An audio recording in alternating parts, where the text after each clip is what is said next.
Muita paz, muita luz. Deus lhe abençoe. Mais uma vez você está aqui conosco. De alguma forma esse vídeo chegou até você e não é por acaso. Assim como não é por acaso que eu estou aqui, dispondo para fazermos essa troca, essa interação.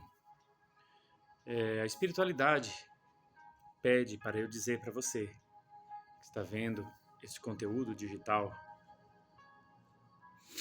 que muitas vezes essa sensação de impotência que você tem de querer ajudar as pessoas, inclusive as pessoas às vezes mais próximas, aquelas que você sofre quando elas não vão bem.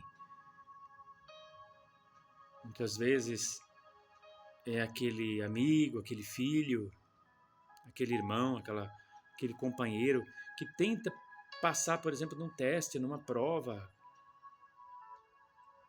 concluir um curso, um serviço, uma missão, e parece que dá passos e passos e a coisa volta para o mesmo ponto e não anda. Um aprendizado difícil que precisa ser superado.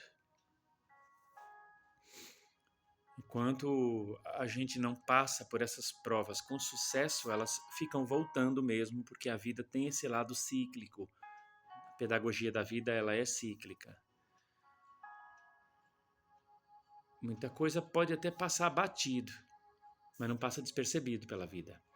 Então, às vezes a vida vai dando aquela corda para ver até onde vai. Você pensa que passou na prova, ou então, não passei na prova, mas também não devia ter tanta importância, que a aprovação não voltou, ela vai voltar.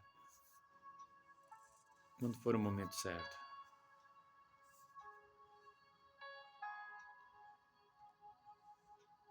Da vida só se vive o que se vive, da vida só se vive o que se sente.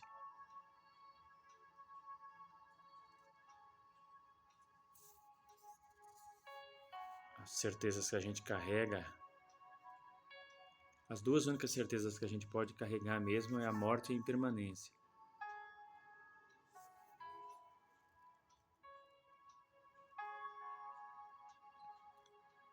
E a gente só vive o que a gente sente.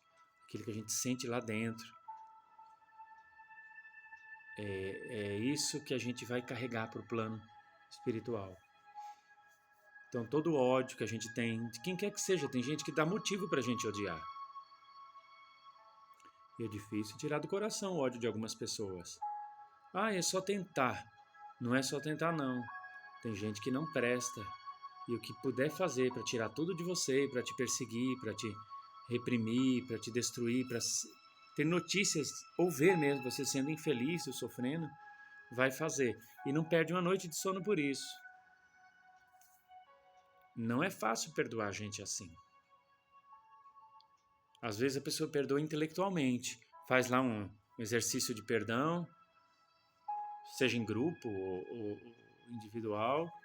Com o tempo se convence de que perdoou, que a mente analítica não quer perder tempo com aquilo, então ela cria um cenário de perdão,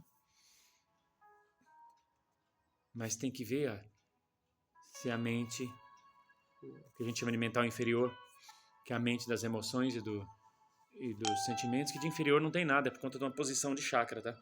O chakra cardíaco, ele está abaixo do chakra laríngeo. Então acabou que essa mente emocional e sentimental, devido a ser representada pelo chakra cardíaco, que está abaixo do laríngeo, recebeu esse apelido de mental inferior. Mas não é que é inferior, está ali no mesmo nível.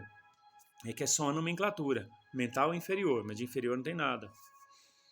Assim como o laríngeo não é superior à mente afetiva e sentimental e emocional. Apenas é um chakra que está acima do cardíaco, mas não quer dizer que é superior. A gente costuma chamar mental superior a mente analítica, voltada ao chakra laríngeo, e mental inferior ao mundo das emoções e sentimentos. Mas não tem nada a ver com inferioridade no sentido de desqualificação, ou de ser mais fraco, ou de ser pior. Não. Não, é só uma questão de posição de chakra. É um apelido mental inferior, não tem nada de inferior. A verdade, a mente é praticamente uma só, com determinados compartimentos. E esse compartimento afetivo, se ele não for bem trabalhado, o perdão não acontece.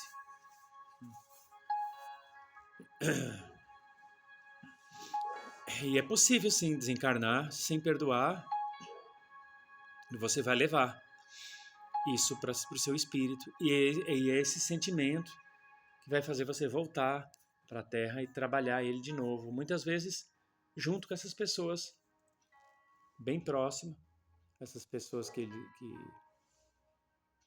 você odiou, e às vezes bem longe. Depende muito, a vida tem sua sabedoria. Às vezes bem longe, mas muito longe mesmo, as reencarnações. Mas isso não quer dizer que você não vá atrair pessoas como ela na sua próxima vida. Você pode até reencarnar bem longe, longe, longe, muito longe demais de um inimigo. O que é bom. Mas pode ter certeza que você vai atrair gente igualzinho a ele ou a ela na sua próxima encarnação. Inclusive, lá no mundo espiritual, você vai deparar direto com gente assim. Como eu disse no começo do vídeo, aprendi que a espiritualidade da vida só se leva o que se vive e só se vive o que se sente. Então,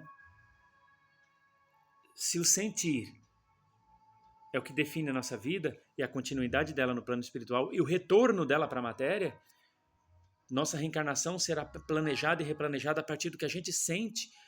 E a partir do que a gente sente é que é desenhada a nossa missão pelos seres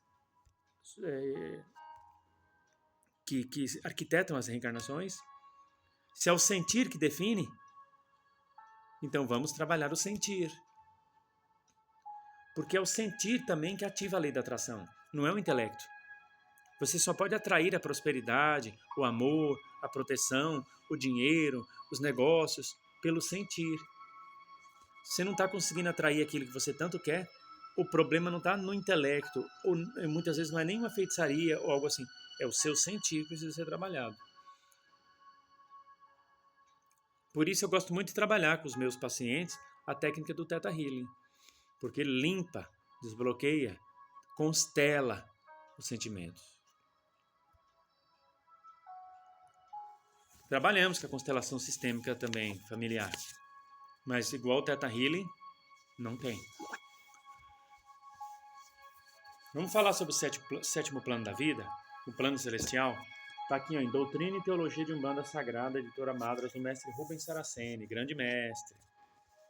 O mestre Rubens ele habita numa colônia chamada Limar-Iorum, no plano espiritual. Ele, antes de reencarnar, ele já vivia lá, aí veio aqui para o plano e retornou de novo lá para a colônia Limar-Iorum. Eu já estive lá em desdobramento, a colônia é muito bonita, muito bem protegida, muito iluminada, de energias muito boas mesmo. Muitos caboclos e guardiões e espíritos da corrente médica fazem formação lá. Bom, estamos no capítulo Gênese do Ser, 7 planos da vida, página 106, né? Sétimo plano da vida, o plano celestial. Vou ler aqui o começo do parágrafo. O sétimo plano da vida é onde se processa a evolução celestial, entre aspas, dos seres.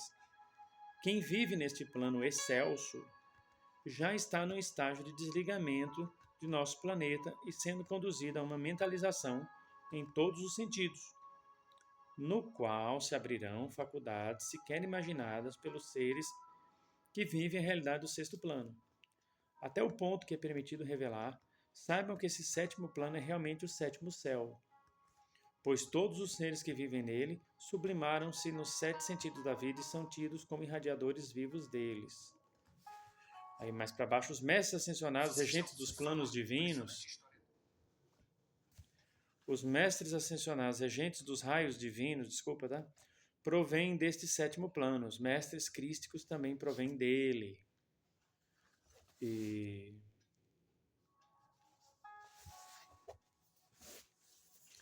os mestres da luz, regentes das linhas da direita do ritual de Umbanda sagrado, provêm dele e assentam-se à direita dos divinos tronos. Os semeadores de religiões provêm dele e se retornam à carne em missões divinas é porque amam a humanidade. Enfim, os seres do sétimo plano da vida são aqueles que transmutaram seus emocionais e tornaram-se seres mentais hiperconscientes, divinizando-se em todos os 7 sentidos da vida. Quando, uma certa vez, 2010, eu tive a oportunidade de conhecer os seres do planeta Canopus, que fizeram contato comigo e se materializaram diante de mim Depois, com o tempo, fui fazendo mais amizade com eles. Aí fui abduzido algumas vezes e levado para as paragens hiperespaciais em que eles se encontravam. Tive a oportunidade de ver a expansão da vida nessas dimensões planetárias. É fantástico o modo com que esses seres trabalham. Aí você fala, mas você foi abduzido por seres espirituais? Não, foi abduzido por seres, como é que eu posso dizer? Eles eram seres de antimatéria. Só que eles tinham uma conexão tão forte com esses seres do sétimo plano da vida espirituais, tão fortes, que praticamente você olhando para eles, assim, a primeiro momento, você não sabia se eles eram espíritos ou seres encarnados, porque os seres de ultramatéria, eles também são encarnados. Porém, eles vibram numa frequência tão alta que se você não tiver um pouco de calma e prestar atenção, você confunde eles com espíritos. E lá o trabalho é de um crescimento constante, que eles têm plena consciência de que o universo está em total expansão o tempo inteiro. E por estar em total expansão, há uma força que puxa a gente para cima. Só que todo mundo tem fractais que estão nas sombras, todo mundo, até os seres de extrema luz, arcangélicos, diviníssimos. Tem um lado deles que está nas trevas, que vive na escuridão. E vai viver lá para sempre, porque eles precisam estar ali. E por mais que esses seres, se um dia se desloquem da escuridão e ascensionem para a luz, alguma outra parte deles tem que descer ou se desdobrar para as trevas, porque ninguém é só luz, ninguém é só trevas. Até os seres das trevas, aqueles considerados mais diabólicos, tem um lado deles que está na luz. E eles sabem disso. Pode ser um ladinho só, bem pequenininho, uma fractalzinha, mas tá. Porque senão o ser se desintegra. Tudo tem que ter. O quente, o frio, o escuro e o luminoso, o alto e o baixo. Entenderam? É assim que funciona. Tem uma parte lá na página 109, no capítulo, no 1, 2, 3, 4, 5, no quinto parágrafo da página 109, diz assim, se referindo a Deus, né? Ele gera o tempo todo, de si, sua qualidade agregadora e conceptiva, e gera continuamente. Né? Sua divindade, Oxum, que vai multiplicando-se, repetindo-se na sua hereditariedade divina, toda formada por divindades, Oxum, a mãe do amor divino, todas agregadoras e conceptivas. Ou seja, Olodumare, uma de seus desdobramentos é a Oxum, é Olodumare, Deus, onisciente, onipresente, onipotente, se faz em Oxum e se multiplica com várias vertentes da Oxum para alcançar seus objetivos de expansão e luz e crescimento. Com isso, uma série de seres vão junto nessa força, puxando toda a humanidade do universo inteiro para cima. Conforme puxa para cima, seres que estavam nas trevas ascensionam, não na marra, porque aquele que não ascensionar, porque não fez por onde, desce. Só que outros vão ocupando. Pode ser que em determinado momento gere um hiato, porque se o universo dá uma grande expandida e esses seres ascensionam e uma parte dos que estavam nas trevas não acompanha, pelo contrário, desce, fica um hiato, um fosso. Esse fosso gera um submundo, onde precisa imediatamente uma legião de seres colonizadores nascerem ali, ou habitarem ali por uns tempos, ainda que imaterialmente, para que nada no universo caia em desperdício. Se um mundo novo foi criado por conta de um hiato evolutivo, algo tem que acontecer ali. E aí é onde surgem os mundos, muitas vezes até expiatórios, para onde serão mandados espíritos que vão construir aquele mundo com suas energias, com seus conflitos, com suas evoluções, com suas conquistas, derrotas também.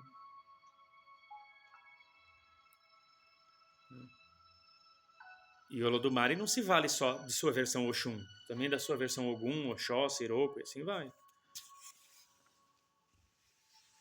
Na página 111, aqui já finalizando, nos últimos parágrafos da página 111, diz assim: saibam que as divindades assentadas nos 14 polos magnéticos das 7 linhas de Umbanda, geração, conhecimento, fé, lei, justiça, evolução e amor, já concluíram esse ciclo evolutivo que descrevemos e optaram por assentarem-se e regerem essa faixa natural. Aqui foram assentadas há muito tempo, e aqui permanecerão por todo o sempre, pois são indissociáveis do próprio meio e vida aqui existentes. O que existe em nosso planeta, em suas múltiplas dimensões, só existe porque as divindades naturais são capazes de gerar em si tudo o que precisamos, como são capazes de gerar de si tudo o que ainda vivemos a precisar, ou do que viermos a precisar. Assim é, e não precisamos nos preocupar com o amanhã da nossa evolução, pois elas estão se expandindo continuamente, estão criando as condições ideais para que continuemos crescendo mentalmente e evoluindo conscientemente, sem precisarmos ir para outros planetas. Tão rápido, tão já. É isso que o mestre Rubens quis dizer. Né? A nossa evolução não para aqui na Terra, até porque nós não somos seres terráqueos. É por isso que os extraterrestres deixaram bem claro para mim, do planeta Canopus. Você não é terráqueo. Ninguém aí na Terra é terráqueo. Vocês estão terráqueos. Um dia vocês vão ter que sair daí, de um jeito ou de outro. Até aqueles espíritos que fizeram da Terra sua prisão porque queriam, que estão aí há 4, 5, 6 mil anos só fazendo mal, aqueles senhores das trevas, um dia eles vão ter que sair. Tá? Depois do portal 11/11/2011, quase metade deles já foram banidos para outros orbes planetários. Tá? Mas caso um ser evoluidíssimo opte por atuar em outra orbe planetária e evoluir em outra realidade extra-humana, até isso elas estão aptas a nos facultar, pois são as divindades naturais de Deus, são os sagrados orixás regentes da natureza. Aqui ele está falando não é que o orixá reencarna como pessoa. Eles trabalham a energia de determinados seres reencarnantes, e esses seres reencarnantes reencarnam carregando o axé desses orixás, irradiando, como se fosse um roteador de internet, irradiando essa energia naquele plano, para que a força daquele orixá, consciente ou inconscientemente, através daquele ser, possa fazer acontecer as coisas ali naquele plano. Não entendi nada. Vai entender. É que se você colocar o intelecto para tentar entender certas coisas que são do espírito, a coisa não vai mesmo, tá? Não vai. Mas se você deixar a consciência tomar conta, consciência está relativa ao chakra, o Ajna, ou Ajna, aqui o frontal, que não está na fronte, tá? Está de fronte. Aí o pessoal deveria falar de frontal, né? Porque está de fronte. A fronte mesmo é aqui dos lados. Tá? Mas enfim, vamos chamar de chakra frontal, já que todo mundo chama. O chakra frontal ele representa a consciência, que está acima do mental, você entendeu? Então, muitas vezes a gente joga algo para a consciência e a consciência dá a resposta, a consciência resolve.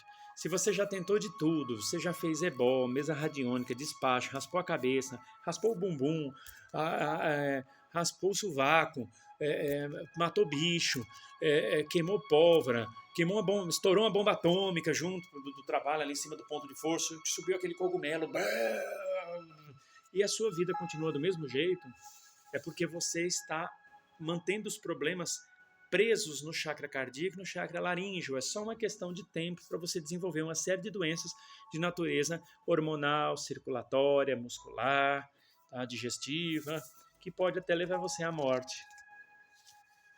E aí aquele negócio, né? Morre ainda com certa quantidade de Ti, de fluido vital para queimar, para gastar, porque quando a gente reencarna com uma certa quantidade de fluido vital para permanecer aqui na matéria.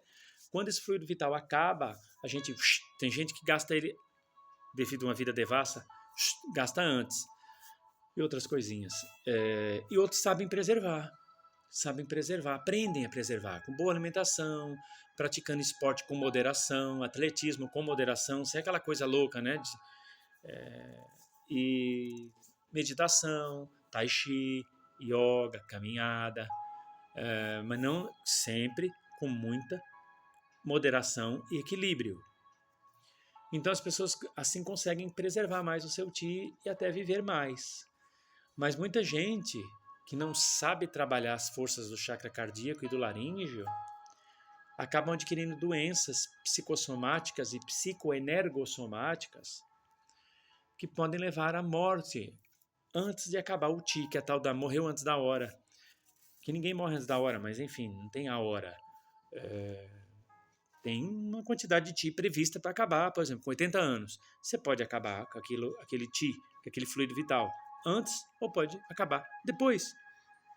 Dificilmente a gente acaba certinho no mesmo. Ou sempre um pouco antes, um pouco depois. Geralmente as pessoas gastam ele antes da hora, antes do previsto. Ou desencarnam antes de acabar com ele, com o TI, com o fluido vital. E aqueles que desencarnam antes de acabar com o fluido vital ficam presos neste mundo. Então, é importante você procurar evoluir, trabalhar a sua consciência. Consciência se trabalha junto com espiritualidade, tá? Eu vi um babacão uma vez que tinha um certo programa numa rádio meio famosinha, lá do centro de São Paulo, que tinha mania de dizer: eu não trabalho com espiritualidade, eu trabalho com consciência. Trabalho com consciência. Bobão total, picaretão. Chegou a vir dar curso no Luz Divina, fizemos curso, não deu nada que prometeu, não deu as apostilas, não deu o certificado, não deu nada pra gente. Deu um golpe em todo mundo. O curso até deu, mas tudo em torno do que prometeu. Ainda também prometeu entregar uns japamala pro pessoal, e que estava incluído no curso. Chegou lá, todo mundo teve que pagar quase R$200 para poder participar da roda japamálica do camarada.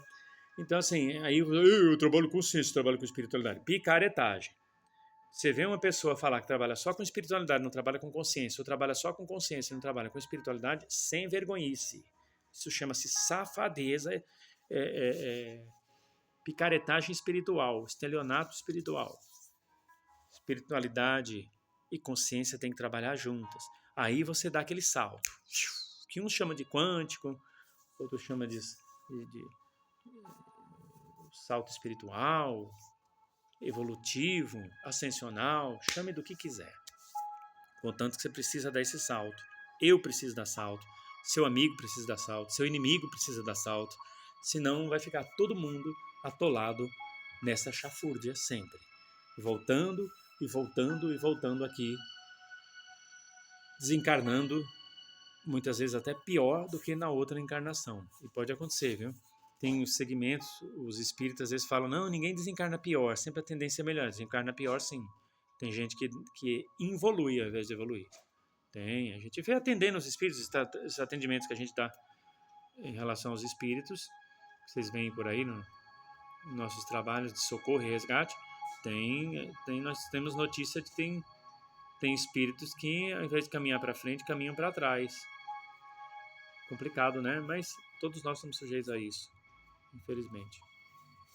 Fazer mais uma propagandinha desse livro maravilhoso, Doutrina e Teologia de Umbanda Sagrada, editora Madras, mestre Rubens Saraceni. Adivinha quanto eu estou ganhando para fazer propaganda desse livro? Nada. Nem de ninguém, nem de autor, nem de descendente, herdeiro de autor, nem de editora, nem de nada. Eu faço propaganda desses livros de qualidade, inclusive do mestre Rubens, todos são fantásticos, porque são livros que merecem ser expostos, indicados, porque vale cada centavo. Ah, mas tem uma parte que eu não concordo, porque o Rubens faz isso e fala aquilo e não dá. Ele estava querendo se sentir um papa da Umbanda. Não estava querendo se sentir papa da Umbanda, nem papa, nem canja, nem mingau. Ele não queria sentir nada disso. Nem pontífice, nada. Ele estava procurando era cumprir a missão dele, que ele veio da colônia Limar-Riorum para cumprir essa missão de codificar para quem quisesse, quem tiver ouvidos para ouvir, ouça, codificar determinados fundamentos da Umbanda. Você pode segui-los ou pode não segui-los. Está dando para certo para você não segui-los e você se sente em paz com isso, não siga. Não siga. Entendeu? Se você sente que deve seguir parcialmente, siga parcialmente.